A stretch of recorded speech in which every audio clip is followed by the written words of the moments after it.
ജമാല്, ഇത്തരത്തിൽ സമാധാന ചർച്ചകളടക്കം ഖത്തർ കേന്ദ്രീകരിച്ച് നടക്കുന്നുണ്ടായിരുന്നു. അതിനായി എത്തിയ ഹമാസ് നേതാക്കൾക്ക് നേരെയാണ് ആക്രമണം നടന്നത് എന്നുള്ളതാണ് ഹമാസും ഒപ്പം തന്നെ ഖത്തറും വിശദീകരിക്കുന്നത്. നമ്മൾ അല്പം മുമ്പ് സംസാരിക്കുമ്പോൾ ഇതൊരു ജനവാസ മേഖലയല്ല എന്നുള്ളത് ജമാൽ പറഞ്ഞിരുന്നു. പക്ഷേ ഈ ഒഫീഷ്യൽസിനെ താമസിപ്പിച്ച ഹോട്ടൽ സമുച്ചയങ്ങൾ ഉൾപ്പെടുന്ന മേഖലയാണിത്. അല്പം മുമ്പ് ലെസ്ലി പറഞ്ഞ വിവരങ്ങൾ അനുസരിച്ച് കൂടെയുണ്ടായിരുന്ന ആരോഗ്യ പ്രവർത്തകർക്കടക്കം പരിക്കേൽക്കുന്ന സാഹചര്യവും ഉണ്ടായിട്ടുണ്ട്. ഈ ആക്രമണവുമായി ബന്ധപ്പെട്ട് ഇഞ്ചുറി അടക്കമുള്ള വിവരങ്ങളിലേക്ക് കടക്കാനാകുന്നുണ്ടോ?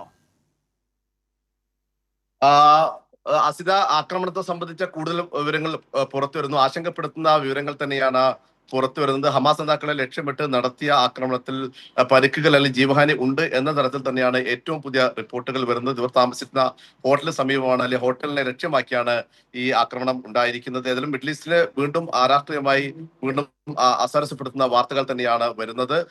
ഇസ്രായേൽ ആക്രമണം അമേരിക്കയുടെ അറിവോടുകൂടിയാണ് എന്ന് ഇതിനകം സ്ഥിരീകരിക്കപ്പെട്ടിട്ടുണ്ട്.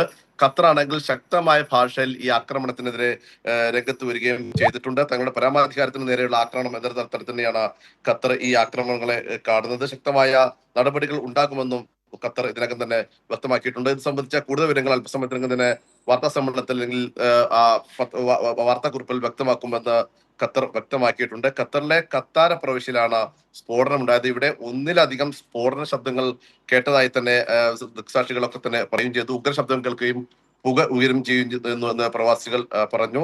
ദോഹ ലക്ഷ്യമിട്ടുള്ള ആക്രമണം ഹമാസിന്റെ നേതൃത്വത്തെ ലക്ഷ്യമിട്ടാണെന്ന് ഇസ്രായേൽ ഡിഫൻസ് ഫോഴ്സ് ഇതിനകം സ്ഥിരീകരിക്കുകയും ചെയ്തിട്ടുണ്ട്. ഹമാസിന്റെ നേതാക്കൾ തീവ്രവാദ പ്രവർത്തനങ്ങൾ ആസൂത്രണം ചെയ്തിരുന്നു. അവരെ ലക്ഷ്യമിട്ട് ഞങ്ങൾ ഒരു ഓപ്പറേഷൻ നടത്തിയിരിക്കുന്നു.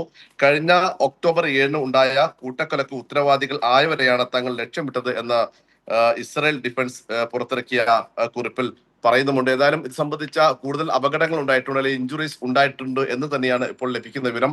അത് സംബന്ധിച്ച കൃത്യമായ വിവരം അല്പസമയത്തിനകം ലഭ്യമാക്കുകയും ചെയ്യും അസിത.